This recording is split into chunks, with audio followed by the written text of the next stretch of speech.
नमस्कार साथियों। Assistant professor का जो एग्ज़ाम है वो मई में संभावित है, मई में होने वाला है और उसमें अपन महत्वपूर्ण प्रश्नोत्तरी देख रहे हैं। जो सेकंड पेपर की लास्ट यूनिट है अर्वाचीन आधुनिक संस्कृत साहित्य का इतिहास, उनमें जिन रचनाकारों का व्यक्तित्व और कृतित्व हमने अपना सिलेबस में है उससे संबंधित प्रश्न और प्रश्न से संबंधित काफ़ी कुछ तथ्य हम व्याख्यात्मक रूप से हम प्रतिदिन क्लासों के माध्यम से पढ़ रहे हैं। तो आज की जो क्लास है वह इसी टॉपिक पर आधारित है। तो आज प्रश्नों के माध्यम से और उसके साथ में व्याख्यात्मक हल के माध्यम से आज की क्लास को कंटिन्यू प्रारंभ करते हैं। तो आइए पहला प्रश्न कौन सा है वह देखते हैं।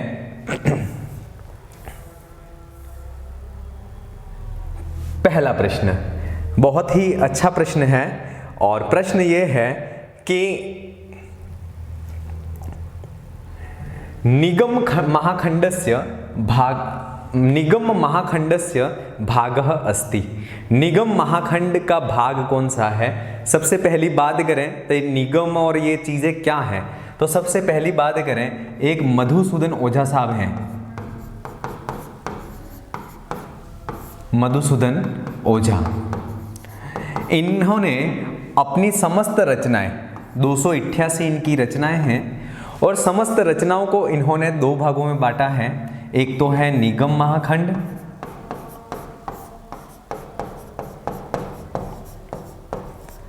और दूसरा जो भाग है उसका नाम है आगम महाखंड। निगम महाखंड, आगम महाखंड, इसमें भी निगम महाखंड को इन्होंने 4 भागों में, इसके 4 महाग्रंथ हैं और 108 जो हैं वह इसके अवांतर ग्रंथ हैं। 4 हैं वह महाग्रंथ हैं, 108 अवांतर ग्रंथ हैं। आगम महाखंड की बात करें तो इसके 6 महाग्रंथ हैं और 120 अवांतर ग्रंथों की संख्या है। ये तो निगम और आगम 2 महाखंड हैं मधुसूदन ओझा साहब के। अब बात करते हैं निगम महाखंड के 4 महाग्रंथ कौन से हैं। तो इसमें है, पहला है ब्रह्म विज्ञान, दूसरा है यज्ञ विज्ञान,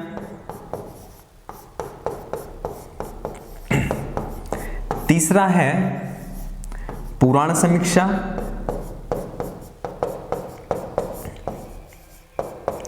और इसका चौथा भाग है वह है वेदांग समीक्षा।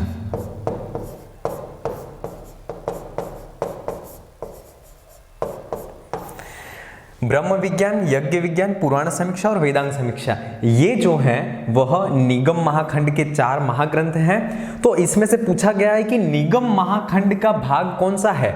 तो साहित्य समीक्षा नहीं है, वर्ण समीक्षा नहीं है, आश्रम समीक्षा नहीं है और पुराण समीक्षा जो है, पुराण समीक्षा जो है वह निगम महाखंड का भाग है। और ये जो निगम और आगम जो भाग हैं वह मधुसूदन ओझा साहब ने किए हैं। इनकी टोटल रचनाएं 288 हैं। कुछ तो हमें मिलती हैं और कुछ मिलती या प्रकाशित नहीं हो पाई है, ठीक है। और इनकी रचनाओं का जो विषय है वह कह सकते हैं अपन किससे संबंधित है।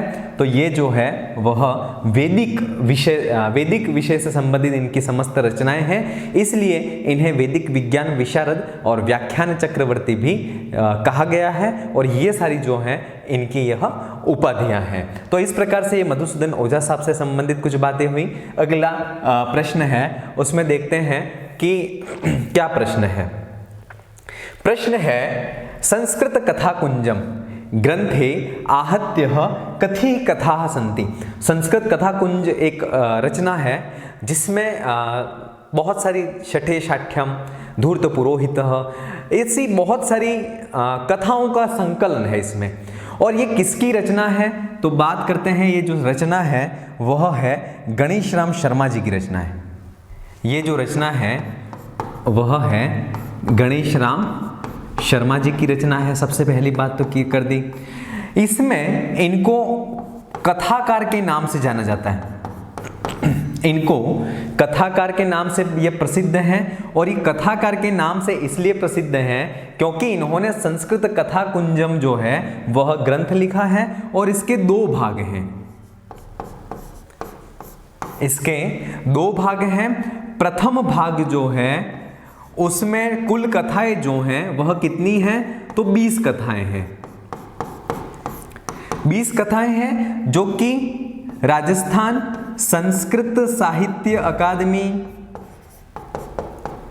राजस्थान साहित्य अकादमी उदयपुर, राजस्थान साहित्य अकादमी उदयपुर, यहां से ये प्रकाशित हुई हैं 20 कथाएं। जो दूसरा भाग है इसका 2 भाग हैं। दूसरा भाग जो है उसमें कुल जो कथाएं हैं वह है 17 कथाएं हैं। वहां पर जो कथाएं हैं वह 17 कथाएं हैं और 17 और 20 को अगर जोड़ देते हैं तो ये कुल कथाओं की संख्या जो हुई है वह है 37 कथाएं। और वही बात कह रहे हैं कि संस्कृत कथा कुंजम में जो ये 20 कथाएं हैं वह तो राजस्थान साहित्य अकादमी उदयपुर द्वारा प्रकाशित हैं, लेकिन ये जो 17 कथाएं हैं वह प्रकाशित नहीं हो पाई हैं। और गणेश राम शर्मा जो हैं वह कथाकार के नाम से प्रसिद्ध हैं और इनके 3 उपन्यास हैं। एक तो है जीवितोपि प्रेत भोजनम, मूढ़ चिकित्सा, मामकीनो जीवन संघर्ष। ये 3 जो उपन्यास हैं वह बहुत प्रसिद्ध हैं। मैं फिर से रिपीट करता हूं, जीवितोपि प्रेत भोजनम, मूढ़ चिकित्सा, मामकीनो जीवन संघर्ष। मामकीनो जीवन संघर्ष जो है इसके माध्यम से इन्होंने अपने पूर्वज और अपने जीवन का जो संघर्ष था उस संघर्ष का वर्णन इसमें किया है और कह सकते हैं कि यह इनकी गणेश राम जी शर्मा जी की आत्मकथा भी कह सकते हैं इसको। इस प्रकार से ये संस्कृत कथा कुंजम की बात और गणेश राम शर्मा जो हैं उनके कृतित्व से रिलेटेड कुछ बातें हमने देखी। आइए तीसरा प्रश्न है अजविलाप। अजविलाप जो है उस शैली पर आधारित रचना कौन सी है? अमर भारती, वासुदेव चरितम, मकरंदिका, वीरहिणी। कौन सी रचना ऐसी है जो अजविलाप शैली में आधारित है? सबसे पहली बात करें अजविलाप का वर्णन कहां पर मिलता है तो कालिदास का जो रघुवंश है उस रघुवंश के 8वें सर्ग में।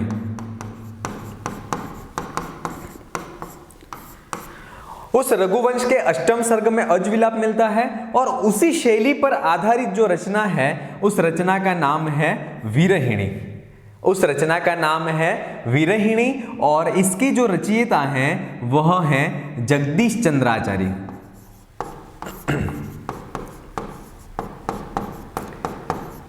इसके जो रचयिता हैं वह जगदीश चंद्र आचार्य हैं। ये सारी जो रचनाएं हैं वह जगदीश चंद्र आचार्य जी की हैं। अमर भारती जो कि जगदीश चंद्र आचार्य जी इनके द्वारा लिखा गया खंड काव्य है और ये जो है इंपॉर्टेंट है, ये मेघदूत की शैली में लिखा हुआ है।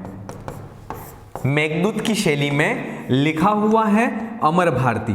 इसके बाद बात करते हैं वासुदेव चरितम। ये भी खंड काव्य है और इस वासुदेव चरितम के लिए जगदीश चंद्र आचार्य जी को माघ पुरस्कार से सम्मानित किया गया था। कौन से पुरस्कार से? तो माघ पुरस्कार से वासुदेव चरितम के लिए जगदीश चंद्र आचार्य जी को सम्मानित किया गया था। वीरहिणी की बात करें तो ये जो है वह चंपू काव्य है। ये जो है वह चंपू काव्य है और इसके जो नायक हैं वह है चित्रकेतु। इसके जो नायक हैं वह है चित्रकेतु और नायिका है उसका नाम है मकरंदिका।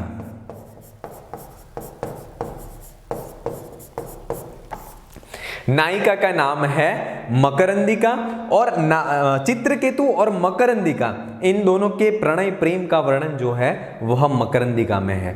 तो बात करते हैं अजविलाप शैली में जो रचित रचना है उसका नाम है वीरहिणी। बहुत ही इंपॉर्टेंट है और ये जो है इसकी रचना जो की है वह जगदीश चंद्र आचार्य जी ने की है और जगदीश चंद्र आचार्य जी से संबंधित कुछ और बातें हैं जो हमने यहाँ पर देख ली है। चलिए अगला प्रश्न है शक्ति गीतांजलि। शक्ति गीतांजलि इति ग्रंथस्य रचयिता अस्ति। शक्ति गीतांजलि जो है इस ग्रंथ के रचयिता कौन है? गिरिधर शर्मा नवरत्न। अगला ऑप्शन है श्री राम दवे। अगला ऑप्शन है जगदीश चंद्र आचार्य और हरि शास्त्री दाधीच। तो बात करते हैं शक्ति गीतांजलि जो है वह हरि शास्त्री दाधीच की रचना है और ये जो है वह खंड काव्य की शैली में आता है। किस में आता है? खंड काव्य में आता है। और इनके जो हैं जो प्रथम रचना है वह है रामचंद्र स्तव। रामचंद्र स्तव है वह इनके द्वारा लिखी गई प्रथम रचना है। इसके बाद इनकी काव्य शास्त्रीय रचनाएं दो आती हैं, एक तो नाम है अलंकार लीला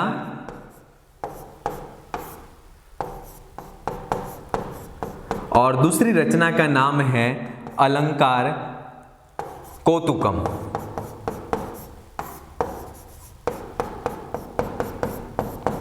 अलंकार कौतुकम, ये इनकी काव्य शास्त्रीय रचनाएं हैं। और इसके साथ में एक इंपॉर्टेंट बात है वह यह है कि इनका एक हिंदी में भी होली का हास इस नाम से भी इनकी जो है वह एक रचना हमें मिलती है। इस चीज का भी हमें ध्यान रखना है। और इनके साथ में ही इनकी जो उदर प्रशस्ति, कौल विलास, शक्ति गीतांजलि, इसके बाद काली पंचरत्नम, इसके बाद है अंबिका सूक्तम, प्रेम सुधा, ये सारी रचनाएं हैं वह हरि शास्त्री दाधीच द्वारा लिखे गए खंड काव्य हैं। और ये इनकी जो रचनाएं हैं काव्य शास्त्रीय रचनाएं दो मिलती हैं, और अलंकार लीला, अलंकार कौतुकम और कौल विलास इनका एक खंड काव्य है, इंपॉर्टेंट है ये। और कौल विलास जो खंड काव्य है इसका संबंध जो है वह तंत्र विद्या से है, यह तंत्र विद्या से है। और कौल का शब्द जो है वह होता है सेवक या पूजक। सेवक या पूजक जो होता है वह कौल का मतलब इसका ये होता है। तो ये जो है हरि शास्त्री दाधीच जो है उससे संबंधित कुछ बातें हुई। चलिए अगली बात करते हैं शब्दार्थवर्ती सत्यस्य सुंदरम प्रतिपादनम काव्यस्य लक्षणम ज्ञेयम इति काव्य लक्षणम कुत्र प्राप्यते। ये जो काव्य लक्षण है वह कहाँ मिलता है? काव्य मीमांसायाम, काव्य सत्यालोके, वस्तुअलंकार दर्शने और अभिनव रस मीमांसायाम। तो सबसे पहली बात करें तो ये जो काव्य लक्षण है वह काव्य सत्यालोक में मिलता है। काव्य सत्यालोक के जो रचयिता हैं उनका नाम है ब्रह्मानंद शर्मा। ब्रह्मानंद शर्मा इसके रचयिता हैं काव्य सत्यालोक के। इनके काव्य शास्त्री जो रचनाएं हैं वह तो एक तो है काव्य सत्यालोक, दूसरा है वस्तुअलंकार दर्शन, तीसरा है अभिनव रस मीमांसा, चौथा एक है उसका नाम है रसालोचनम। उस रचना का नाम है रसालोचनम। इसके साथ में इनकी काव्य सत्यालोक की बात करें तो काव्य सत्यालोक में सत्य को ही काव्य की आत्मा के रूप में स्वीकृत किया गया है। और इसके साथ में यहाँ पर 5 उद्योत हैं। ये जो है वह 5 उद्योतों में विभक्त है। पहला है सत्य निरूपणम,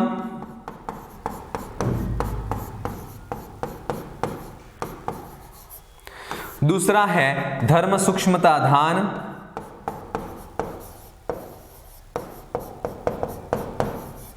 धर्म सूक्ष्मताधान, तीसरा जो है वह है व्यापार योग,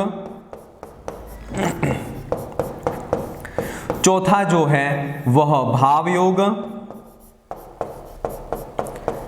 पांचवा जो है उसका नाम है काव्य लक्षणादि विवेचन।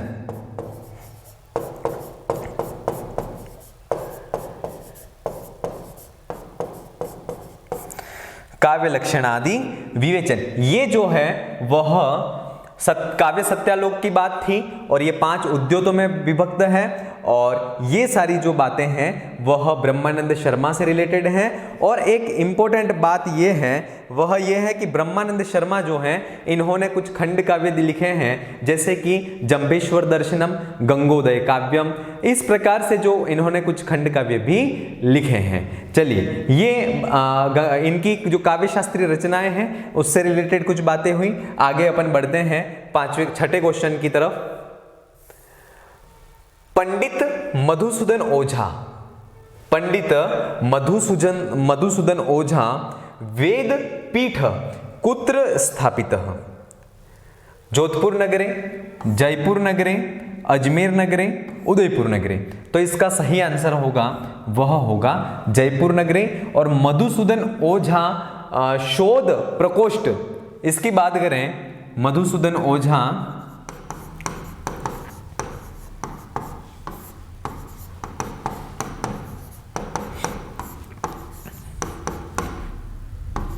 शोध प्रकोष्ठ, इसकी बात करें तो मधुसूदन ओझा शोध प्रकोष्ठ की बात करें तो वह जोधपुर में है, ठीक है। और मधुसूदन ओझा वेद पीठ की बात करें तो वह जयपुर नगर में स्थित है। और मधुसूदन ओझा वास्तव में वेद विज्ञान से संबंधित हैं। इन्होंने 2 खंड, जैसे कि अपन ने पहले क्वेश्चन में देखा था, 2 भाग हैं, आगम, निगम और आगम। निगम के फिर 4 महाग्रंथ हैं, 108 अवांतर ग्रंथ हैं, और आगम खंड के 6 महाग्रंथ हैं और 120 अवांतर ग्रंथ हैं। इस प्रकार से मधुसूदन ओझा साहब से रिलेटेड कुछ बातें थी, वह अपन ने पहले क्वेश्चन में देख ली हैं। अगला, आगम महाखंडस्य भागः नास्ति, कल्पागम रहस्य, ताम्रागम रहस्य, यामलागम रहस्य, संहितागम रहस्य। मधुसूदन ओझा साहब की रचनाओं को 2 भागों में बांटा गया था, जिसमें जो आगम महाखंड है उसमें 6 मुख्य ग्रंथ हैं और 120 अवांतर ग्रंथ हैं।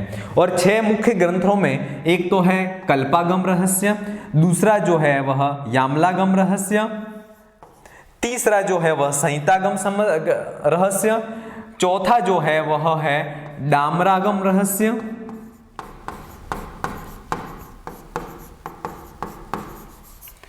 चौथा जो है वह डामरागम रहस्य, और 5वां है उसका नाम है सिद्धांतागम रहस्य, सिद्धांतागम रहस्यम, और अंतिम जो भाग है उसका नाम है तंत्रागम रहस्य।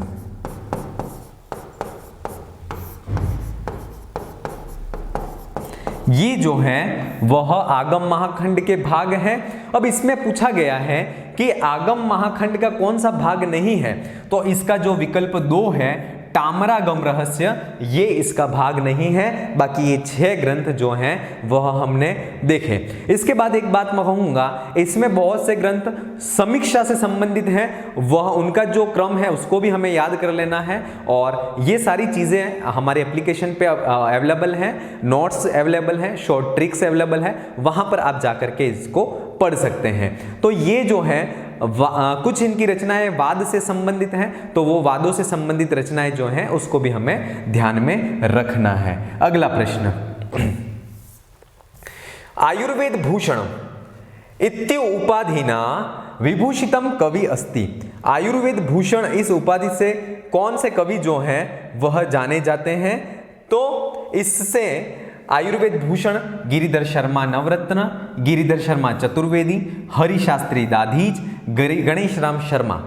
तो इसका जो आंसर होगा वह होगा हरि शास्त्री दाधीच। हरि शास्त्री दाधीच जो हैं उनके तंत्र विषयक ज्ञान से, तंत्र विषयक ज्ञान, और उसका रचना कौन सी है? तो कौल विलास। इस तंत्र विषयक रचना के कारण इसमें इनकी विद्वत्ता को देखा गया और इन्हें शाक्त शिखर सम्मेलन में प्रयागराज में हुआ था, वहां पर आमनाए धुरंधर की उपाधि से, आमनाए धुरंधर इस उपाधि से नवाजा गया था। क्यों नवाजा गया था? तो इनकी जो तंत्र विषयक विद्वत्ता है, तंत्र विषयक जो विद्वत्ता थी उसके संबंध, उससे कारण इन्हें आमनाए धुरंधर की उपाधि से, और उस रचना का आधार था कौल विलास। दूसरी बात करें संजीवनी साम्राज्यम, एक रचना है इनकी, उसका नाम है संजीवनी साम्राज्यम। इस संजीवनी साम्राज्यम रचना के कारण इनकी आयुर्वेद विषय में जो रुचि थी और आयुर्वेद विषय से संबंधित जो विद्वत्ता थी उसको देखते हुए आयुर्वेद के जो विद्वान थे, आयुर्वेद के जो विद्वान थे, उन विद्वानों ने इन्हें किस उपाधि से नवाजा था? तो इन्हें इस उपाधि का नाम है वह है आयुर्वेद भूषण। आयुर्वेद भूषण है, इस उपाधि से इन्हें नवाजा गया था और उसका आधार था संजीवनी साम्राज्यम। इसमें 48 प्रकार के रोगों का उपचार, 48 प्रकार के रोगों का उपचार 480 पद्य हैं, उसमें उस पद्यों के माध्यम से इन्हें बताया गया है कि रोगों का उपचार आयुर्वेद तरीके से किस प्रकार से किया जाए। और ये जो काम किया था वह हरिनारायण शास्त्री ने किया था। तो इन्हें आमनाय धुरंधर, याद आज ही क्लास में हो जाना चाहिए कि आमनाय धुरंधर की उपाधि हरिनारायण शास्त्री जो हैं उनकी है। क्यों है? क्योंकि इन्हें तंत्र विषय ज्ञान था, इस कारण से इन्हें ये जो मैं बोल रहा हूं वो एज इट इज अपने दिमाग में सेट कर लेना, क्योंकि हो सकता है यहीं से प्रश्न पुटअप होकर के आपके सामने आ जाए परीक्षा में।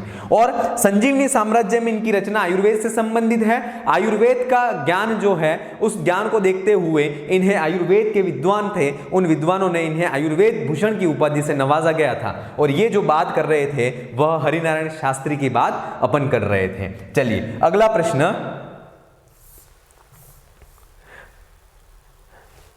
अगला प्रश्न है लक्ष्मणाभ्युदयम्।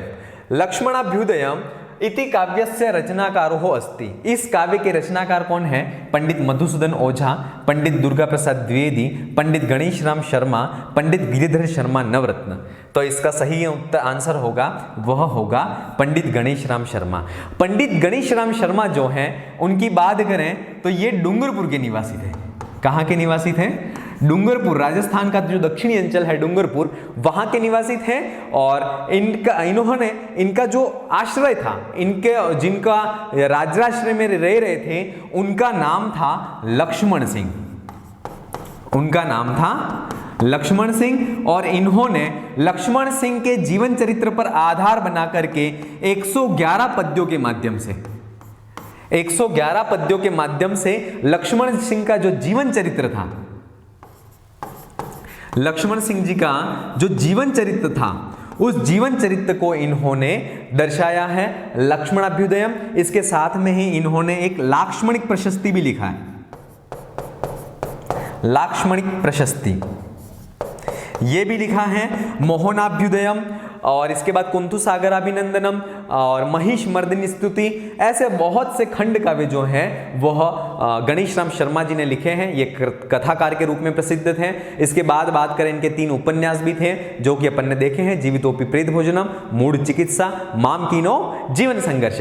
ये जो हैं वह इनकी कुछ महत्वपूर्ण कह सकते हैं कि रचनाएं हैं और उपन्यास हैं। उपन्यास के साथ में कथा, कथा के साथ में ही ये जो हैं इनके कुछ महत्वपूर्ण रचनाएं थी। ठीक है। और इन्हीं गणेश राम शर्मा को शकुनी उपनाम से भी जाना जाता है।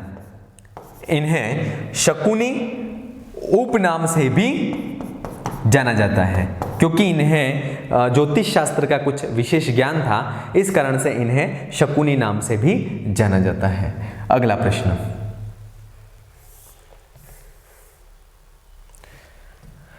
दुर्बल बलम।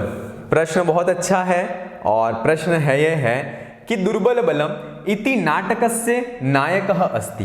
दुर्बल बलम जो है उसके नाटक के, इस नाटक के नायक कौन है? भक्त पूर्णमल, आनंद कश्यप, हरनाम दत्त और देवी प्रसाद दत्त। तो इसके जो हैं वह नायक जो हैं वह आनंद कश्यप हैं। सबसे पहली बात करें दुर्बल बलम जो रचना किसकी है, तो ये जो रचना है वह विद्याधर शास्त्री की रचना है। ये जो रचना है वह विद्याधर शास्त्री की रचना है। विद्याधर जो शास्त्री हैं उनके दादा का जो नाम था वह तो नाम था हरनाम दत्त। इनके दादा का नाम था हरनाम दत्त। इनके पिताजी जो थे वह देवी प्रसाद दत्त थे।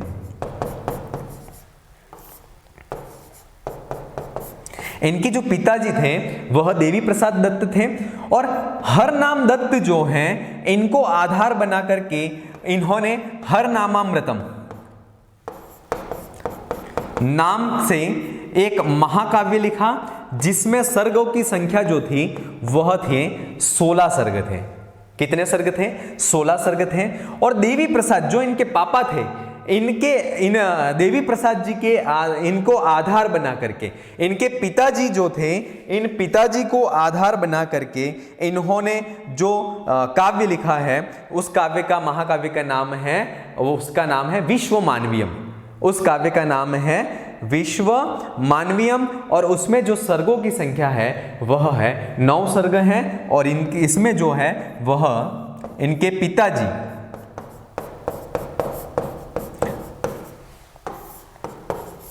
इनके जो पिताजी हैं, उन पिताजी को इन्होंने, इनके जीवन चरित्र का वर्णन है। इनके कुल कुछ नाटक भी हैं, पूर्णानंदम है, पूर्णानंदम है, दुर्बलबलम है, कलिपलायनम है। इस प्रकार से कुछ इनके नाटक हैं। और इन नाटकों में सबसे पहली बात करें पूर्णानंदम, तो पूर्णानंदम जो है उसमें भक्त पूर्णमल जो है वह इसका नायक है और इसमें 5 अंक हैं। कलिपलायनम और दुर्बलबलम जो है इसमें 4 अंक हैं। इसमें अंकों की जो संख्या है दुर्बलबलम और कलिपलायनम, दुर्बलबलम जो है उसमें जो नायक हैं वह आनंद कश्यप हैं, और कलिपलायनम जो है उसमें 4 अंकों में है और इसकी जो कथा वस्तु है वह पौराणिक है। चलिए, ये विद्याधर शास्त्री जो थे उनसे संबंधित कुछ बात हुई। अगला प्रश्न है, भट्ट युगस्य अवधि मन्यते। भट्ट युग जो है उसकी अवधि क्या मानी जाती है? 1930 से 1960, 1940 से 1960, 1920 से 1940, 1900 से 1910। अब सबसे पहली बात करें तो भट्ट युग से मतलब है कि यहाँ पर किस व्यक्ति के कृतित्व से संबंधित बात चल रही है, तो यहाँ पर जो है वह बात चल रही है भट्ट मथुरानाथ शास्त्री की। ठीक है, तो क्या होता है, बलदेव उपाध्याय जिन्होंने संस्कृत साहित्य का इतिहास लिखा था, उन्होंने आधुनिक काल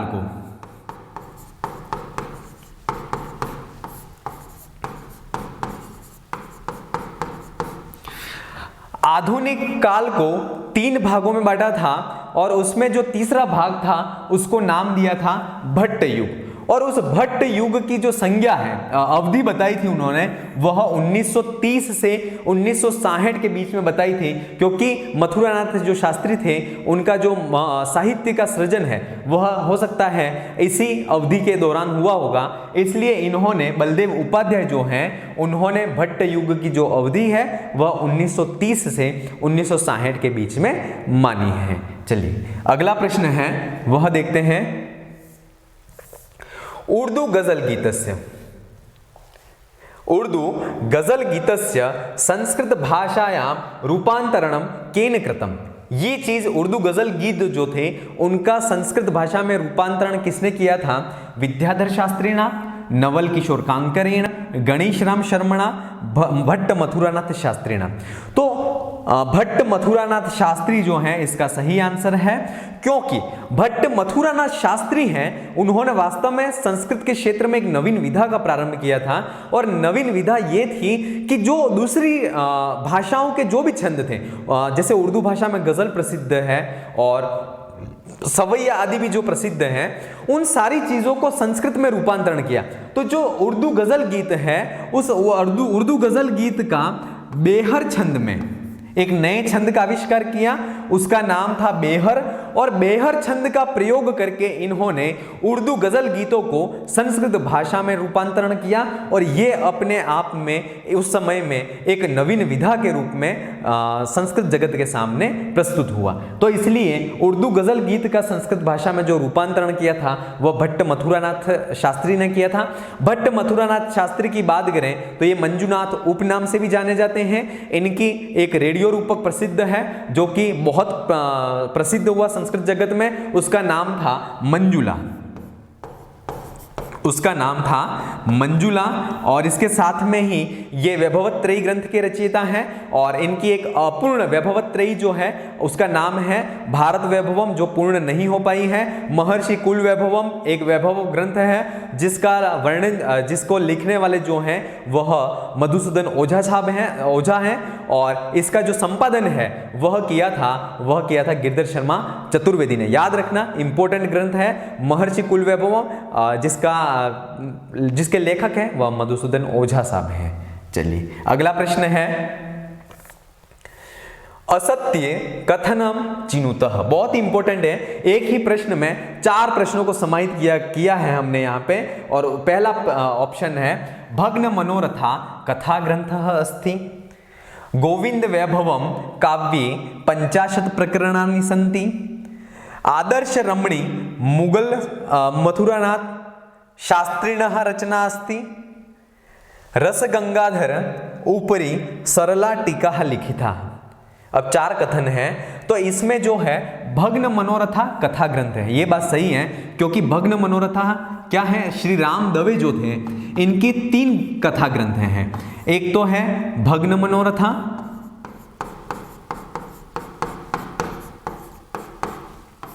दूसरी है विशाखा, तीसरी जो है उस कथा का नाम है प्रमोदग्रयम।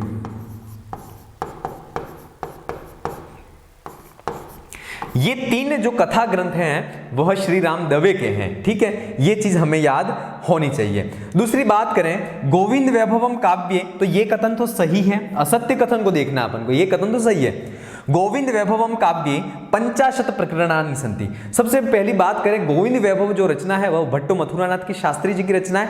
भट्ट मथुरानाथ शास्त्री जो हैं इनके 3 वैभवत्रयी ग्रंथ हैं, गोविंद वैभवम, जयपुर वैभवम और साहित्य वैभवम। एक बार इसको शॉर्ट ट्रिक्स के माध्यम से मैंने बताया था कि जयपुर जाएंगे भट्ट मथुरानाथ शास्त्री जी के साथ में, और वहां पर जयपुर भ्रमण भी करेंगे और साहित्य की शिक्षा भी प्राप्त कर लेंगे और गोविंद जी के दर्शन कर लेंगे। तो इस प्रकार से वैभवत्रयी ग्रंथ के रचयिता हैं। तो वैभवत्रयी में जो जयपुर वैभवम है,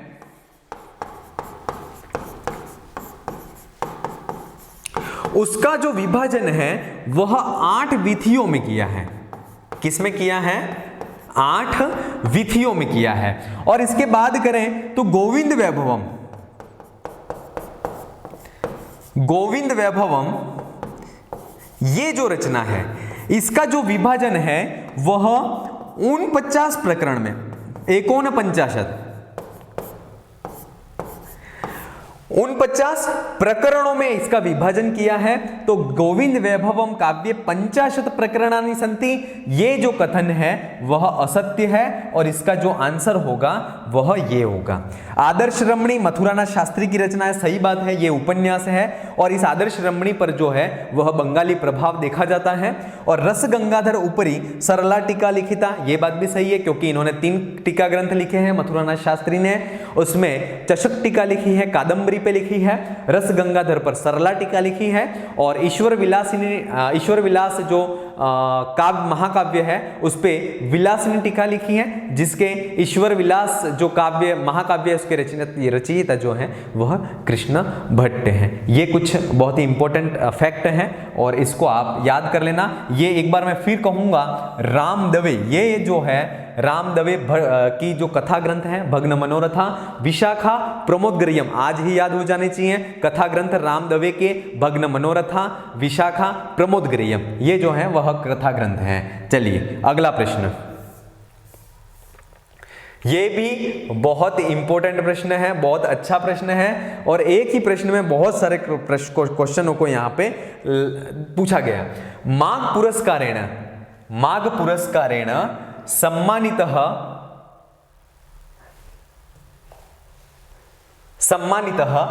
के सन्ति युग्मम चिनुतः।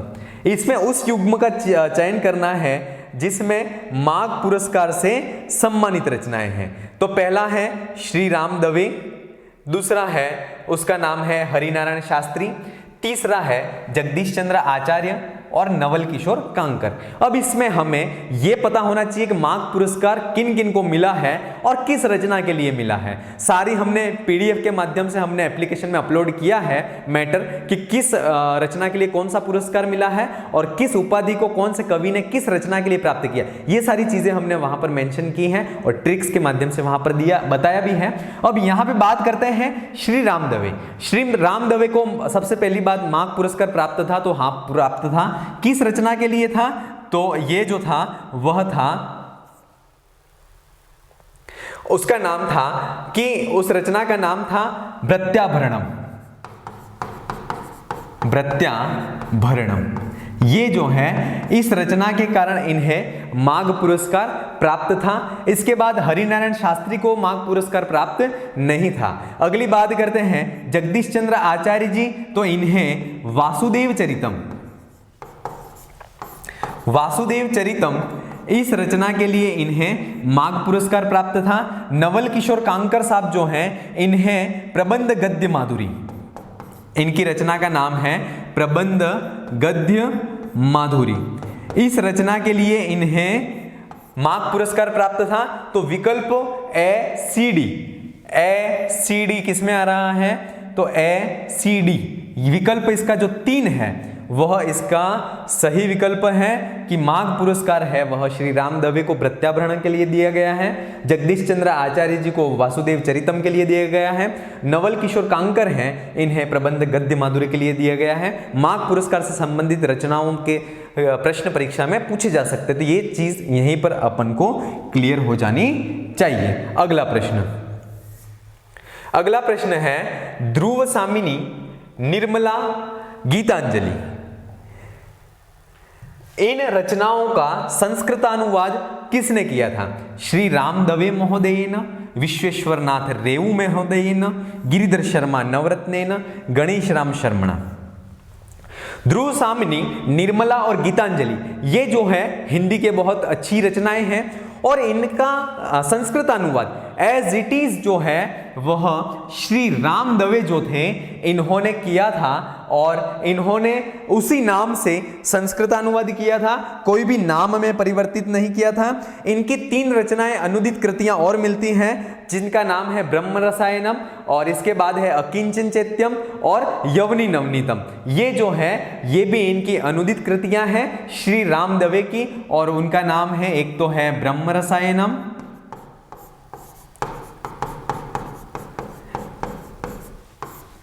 दूसरा है अकिंचन चैत्यम,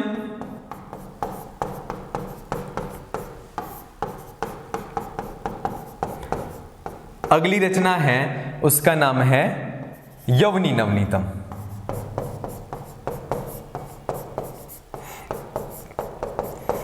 ये 3 रचनाएं हैं वह भी अनुदित कृतियां हैं और ये सारी हैं वह भी अनुदित कृतियां हैं और इसके जो लेखक हैं वह श्री राम दवे महोदय हैं। चलिए अगला प्रश्न है वह है माघ पुरस्कारेण सम्मानितः रचना अस्ति यात्राविलासः, प्रबंधामृतम, प्रबंध गद्य माधुरी और शास्त्र सर्वस्वम। तो इसका जो सही उत्तर होगा वह होगा प्रबंध गद्य माधुरी और इसके जो रचयिता हैं वह है नवल किशोर कांकर साहब। दूसरी इंपॉर्टेंट बात है एक यात्रा विलास जो है ये भी इन्हीं की रचना है और इस यात्रा विलास में नवल किशोर कांकर के उत्तराखंड की जो यात्रा की थी उस यात्रा का वर्णन है और इस यात्रा विलास ग्रंथ के लिए इन्हें गद्य सम्राट की उपाधि से इन्हें नवाजा गया था। किस उपाधि से नवाजा गया था, तो इन्हें यात्रा विलास के लिए गद्य सम्राट की उपाधि से भी नवाजा गया था। तो माघ पुरस्कार सम्मानित रचना जो है वह है प्रबंध गद्य माधुरी, इसका सही उत्तर होगा। इस प्रकार से माघ पुरस्कार से संबंधित और नवल किशोर कांकर साहब से संबंधित कुछ महत्वपूर्ण बात हुई। अब बात करते हैं राष्ट्रवेद रचनायाः सुक्तः नास्ति। राष्ट्रवेद जो रचना है उसका कौन सा सुक्त नहीं है। सबसे पहली बात करें तो राष्ट्रवेद के जो रचयिता हैं वह है नवल किशोर कांकर। इसके जो रचयिता हैं वह कौन है, तो नवल किशोर कांकर। अब इसमें सूक्तों की बात करें, राष्ट्रवेद में कुल कितने सूक्त हैं? तो कुल 11 सूक्त हैं। कौन से हैं 11 सूक्त? तो आप सभी को पता है, श्रेय सूक्त,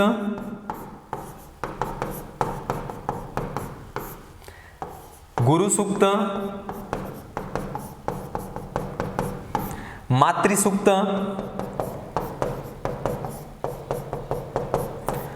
राष्ट्र सूक्त, इसके बाद है राष्ट्रपति सूक्त, राष्ट्र सूक्त, राष्ट्रपति सूक्त, गांधी सूक्त, ठीक है, नेहरू सूक्त, इसके बाद बात करते हैं इंदिरा सूक्त, कृषक सूक्त, दिष्ट सूक्त और अभीष्ट सूक्त। ये जो है वह राष्ट्रवेद जो है, उस राष्ट्रवेद में जो सूक्तों की संख्या है वह सूक्तों की संख्या है कि इसमें कौन कौन से और कितने सूक्त हैं और उन सूक्तों के नाम क्या क्या हैं। तो ये जो बात थी वह राष्ट्रवेद से संबंधित बात थी। तो इसमें कौन सा सूक्त नहीं है? तो इसका विकल्प 4 जो है प्रधानमंत्री सूक्त, वह प्रधानमंत्री सूक्त इसमें नहीं मिलता है। चलिए अगला प्रश्न है, सूर्य शतको उपरि टीका केन लिखिता? सूर्य शतक पर टीका किन्होंने लिखी है? तो सूर्य शतक पर जो टीका लिखी है वह लिखने वाले हैं गिरिधर शर्मा नवरत्न जो हैं, इन्होंने सूर्य शतक पर टीका लिखी है। और गिरिधर शर्मा नवरत्न, जो नवरत्न है ये इनकी उपाधि है। और इनकी जो पत्नी थी नौरती, उस नौरती के सम्मान में इन्होंने यह नवरत्न की उपाधि को धारण किया था। और एक इनकी रतनजोत नाम की पत्नी है जिसके लिए इन्होंने रत्न ज्योत्स्नाष्टकम करके एक रचना को भी लिखा है। तो ये जो है वह गिरिधर शर्मा नवरत्न से संबंधित कुछ फैक्ट हुए। अगली बात, ब्रह्मचारी पत्रिकायाः संपादनम केन कृतम? दुर्गा प्रसाद द्विवेदिनः, गिरिधर शर्मा नवरत्न, गिरिधर शर्मा चतुर्वेदी, गणेश राम शर्मा। तो इसमें जो ब्रह्मचारी पत्रिका जो है उसका संपादन गिरिधर शर्मा चतुर्वेदी ने किया था। एक तो ब्रह्मचारी पत्रिका का संपादन इन्होंने किया और एक जो है दूसरी पत्रिका उसका नाम है संस्कृत रत्नाकर। ब्रह्मचारी और संस्कृत रत्नाकर, इन दोनों पत्रिकाओं का संपादन जो है वह गिरिधर शर्मा चतुर्वेदी ने किया था। और इनकी एक बहुत ही इंपॉर्टेंट रचना है जिसका नाम है प्रमेय पारिजात। उस रचना का नाम है प्रमेय पारिजात, जो कि इंपॉर्टेंट रचना है। प्रयोग पारिजात, प्रबंध पारिजात, प्रमेय पारिजात, तीनों इंपॉर्टेंट रचनाएं हैं। तीनों में क्या फर्क है वो भी चीज मैंने क्लियर है। प्रयोग पारिजात, प्रमेय पारिजात जो है वह इनकी रचना है, प्रयोग पारिजात जो है वह किसकी रचना है? तो वो जो रचना है वह मधुसूदन ओझा जो हैं उनकी रचना है। चलिए, तो ये जो है गिरिधर शर्मा चतुर्वेदी से संबंधित कुछ बात हुई।